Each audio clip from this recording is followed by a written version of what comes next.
Ready for a dictation? 3, 2, 1, start. The High Court was then impressed by contents of the letter dated 21st May 2004, wherein the respondents has asked for permission to engage a private counsel. Stop. The High Court completely glossed over the plea taken by the appellants that this document, Annexure 24, was not a part of the court martial proceedings. Stop. Therefore, it cannot be made the basis to grant any relief to the respondent, much less to doubt the bona fides of the officials involved in the conduct of court martial proceeding. Stop. On the other hand, the record of court martial proceedings not only revealed that the respondent voluntarily admitted his guilt to both the charges with full understanding and knowing the consequence therefore, but in spite of opportunity given to him to reconsider his stand, he did not change his confession. Stop.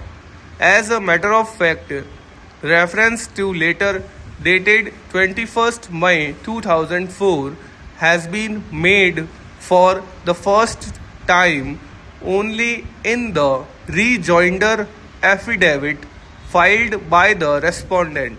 Stop.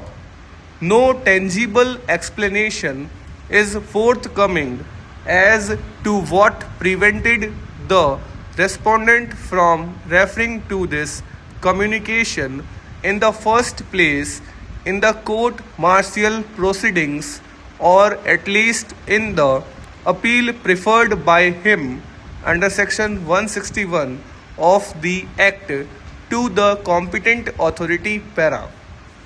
Notably, such case was not made out even in the original writ petition for reasons best known to the respondent. Stop. Obviously, taking that plea in the rejoinder affidavit for the first time was with a view to confuse the issue so as to resile from the voluntary confession already given in the court martial proceedings. Stop.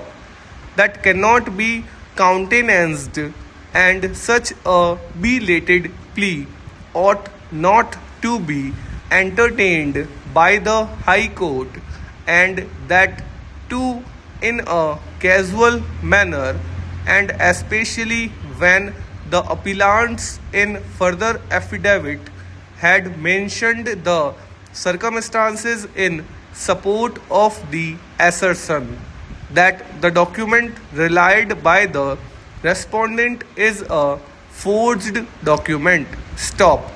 The respondent was called upon to produce the original, which he never did. Stop.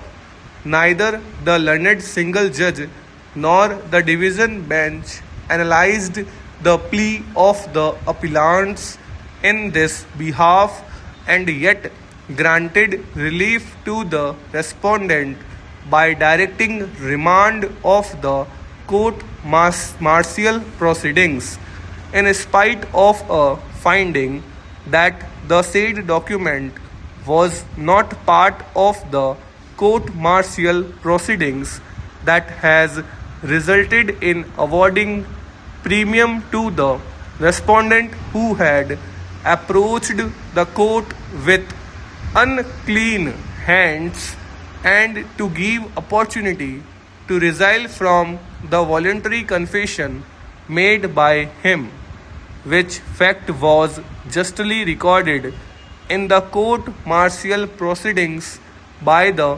concerned officials whose integrity is impeccable. Stop.